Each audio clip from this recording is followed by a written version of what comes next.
ঠাকুর ওই জন্য কি বানিয়ে দিলেন, কার বউ কার ঘরে গেল, ইন্ডাস্ট্রি থেমে গেল।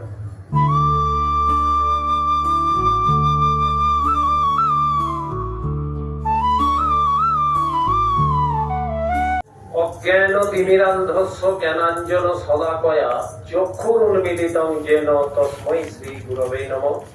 ঠাকুর বাড়ির প্রতি প্রত্যেকের শ্রীচরণে আমার শতকোটি প্রণাম। এখানে উপস্থিত ঋত্বিক দাদার চরণে প্রণাম এবং সমস্ত গুরু ভাই ও গুরুমা সকলকে আনন্দিত জয় গুরু। ঈশ্বরেরই ডাক এসেছে, তার কাজে তোর সঙ্গতি, যোগান দিয়ে ধন্য হতই, হোক দলিত দুর্মতি। আপনার যত কিছুই অসুবিধে আসুক, আপনাকে ঠাকুরের কর্ম করতেই হবে, ঠাকুর এটা বলে গেছেন।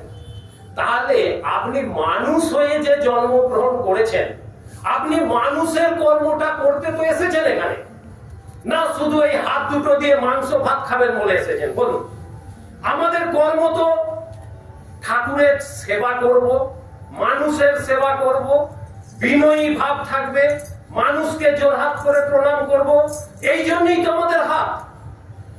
না আমরা সেই হাতকে দিয়ে আমরা কি করছি বলুন?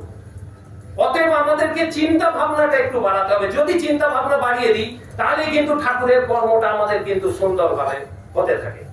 যেমন এই যে সিরাজুল ইসলামদা, আমাদের যে ঋত্বিক দাদা আছেন, ওনার কত সুন্দর কথা। ওনাকে নাকি বলেন, দাদা আপনি মুসলিম হয়ে কি নাকি অনুকূল চক্রবর্তীর আপনি দীক্ষা নিলেন, আপনি কি মানে হিন্দু হয়ে গেলেন দাদা? এক নাকি দাদা ওনাকে জিজ্ঞাসা করেছেন, ওনার নিজের কথা।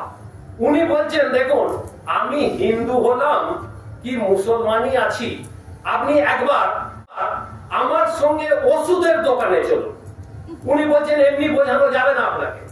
উনি গিয়ে ওষুধের দোকানে বলেছেন, দাদা আপনি এক কাজ করুন তো, আমাকে একটা ক্যালপল জ্বরের ট্যাবলেট দিন যেটা মুসলমানের।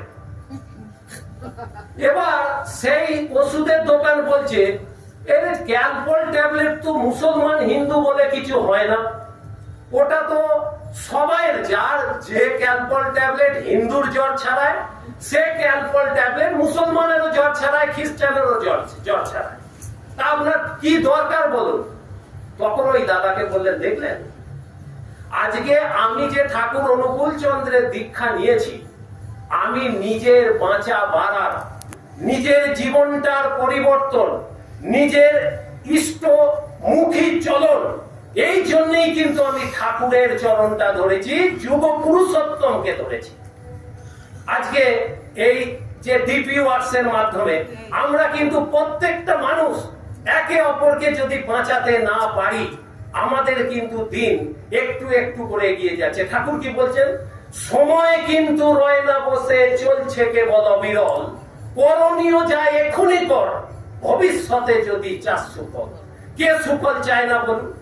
সবাই আমরা সুফল চাই, কিন্তু করণীয়টা আমরা কেউ করবো না। তাহলে আমাদের সুফলটা আসবে কি করে?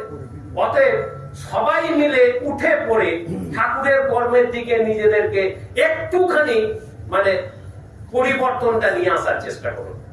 আজকে দেখুন ঠাকুর বলেছেন সত্যানুসরণে কি, প্রথমেই বলেছেন অর্থ মান যশ ইত্যাদি পাওয়ার আশায় আমাকে ঠাকুর সাজিয়ে ভক্ত হয়েও না, সাবধান হও ঠকবে।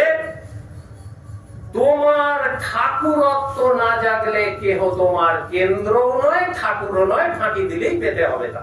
ঠিক আছে, তাহলে মেন জায়গাটা কোথায় আটকে গেল? ঠাকুরত্ব। তাহলে আমাকে বুঝতে হবে what is the meaning of ঠাকুরত্ব, কি ঠাকুরত্বটা কি। এবার এই আমাদের ঋত্বিক দাদা বসে আছেন, আমি কদিন আগেই ওখানে একটা বলেছিলাম আর কি, সেই ঋত্বিক দাদার মাধ্যম দিয়ে আমার কথাটা এখনো মনে পড়ছে। যে মাতালদের যে অনুষ্ঠানে ডাক্তার ডাক পেয়ে কি বললেন, যে আজকে আমার খুব সুবিধা হয়েছে, ডাক্তার বাবু মনে করলেন যে মাতালদের ঘরে আমি একটু বোঝাতে পারবো যে দেখো মাল খাওয়াটা শরীরের পক্ষে কত ক্ষতিকর। ডাক্তার বাবু খুব আনন্দিত, উনি উৎফুল্ল হয়ে সেই ফাংশনে গেলেন, যে একটা গ্লাসে সাদা জল আর একটা গ্লাসে মদ ঢেলে রাখলেন। রাখার পরে এবার দুটোতেই সাদা জলে দুটো কেঁচো দিলেন আর মদেতে দুটো কেঁচো দিলেন। এবার সাদা জলের কেঁচোগুলো তো নড়ছে, উঠছে, কিন্তু মদে যে কেঁচো দুটো দিয়েছে ও তো মারা গেছে, ও তো কেটে কেটে গেছে, টুকরো টুকরো হয়ে গেছে। এবার ডাক্তার বাবু ওনাদেরকে বোঝাতে চাইছেন, আপনারা কি মেসেজ পেলেন বলুন? এই যে দেখলেন যে মদের ভিতরে কেঁচো দুটো দেওয়াতে সে টুকরো টুকরো হয়ে কেটে গেল, তখন এরই মধ্যে যে সবচেয়ে বেশি পাঁড় মাতাল, সেই পাঁড় মাতালের মন্তব্য শুনুন কি বললো। ডাক্তার বাবু, এর থেকে আমরা সবচেয়ে ভালো শিক্ষা পেলাম যে মদ যদি খাওয়া যায় পেটে আমাদের কেঁচো হবে না, কেঁচো থাকলেও মরে যাবে। এই হচ্ছে আমাদের ঠাকুরত্ব জাগানো। অতএব ওই জায়গাটা আমাদের মাথায় রাখতে হবে। দেখুন, ঠাকুরের কাছে এক ভক্ত প্রশ্ন করেছেন, ঠাকুর এই যে মেয়ে, দুনিয়াতে এত মেয়ে আছে তারা কিন্তু খুব ভালো, কিন্তু বউগুলো এত ডেঞ্জারাস কেন? একদম খুব সুন্দর প্রশ্ন। ঠাকুর বললেন, দেখ বাবা, এই মেয়েগুলোকে তো আমি তৈরি করেছি, কিন্তু বউগুলোকে তো নিয়ে গেছিস তোরা নিজেরা। অতএব তোরা নিজেরা সামলা। এবার ঠাকুর কি বানিয়ে দিচ্ছেন? ঠাকুর, কারণ মেয়ে তো বানিয়েছে ভগবান, কিন্তু বউগুলোকে তো ভগবান বানায়নি, বউগুলোকে তো আমরা বানাচ্ছি। যার যা ইচ্ছা, যে যাকে পাচ্ছে নিয়ে দৌড়দৌড়ি করছে, টানাটানি করছে।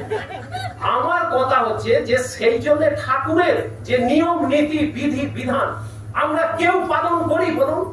আমরা গিয়ে আগে তার রংটা ফর্সা কিনা, সে চুল আছে কিনা, তার সোজা চলতে পারে কিনা। আরে বাবা, কালো হোক খেদা হোক, তার গুণটা দেখো। ঠাকুরের অনুলোম প্রতিলোম বিয়ের বিধি বিধানগুলো মেনে চলতে হবে তো, কিন্তু আমরা কেউ মানি না। ঠাকুর ওই জন্য কি বানিয়ে দিলেন? কার বউ কার ঘরে গেল, ইন্ডাস্ট্রি থেমে গেল। আজকে দেখুন, কলিযুগে প্রকৃত সন্তান আমাদের নেমে আসছে না, মহাপুরুষের জন্ম হচ্ছে না, ইন্ডাস্ট্রি থেমে গেছে। সেই জায়গাগুলো কিন্তু আমাদেরকে একটু হলেও সোজা করতে হবে। সেই জায়গাগুলো আমাদেরকে সকলে মিলে নিজের পরিবারকে, নিজের দেশকে, নিজের গ্রামকে আমাদের কিন্তু সেই জায়গাগুলোকে সঠিক পথে এগিয়ে নিয়ে যেতে হবে। যাই হোক, শেষের মুখে আর কিছু বিশেষ বলা যাবে না। আপনারা ঠাকুরের হয়ে উঠুন, ঠাকুরত্ব জাগান, নিজেদেরকে পরিবর্তন করুন, কারো দিকে তাকাবেন না। এই বলে আমি সকলকে জয়গুরু বলে শেষ করছি। জয়গুরু।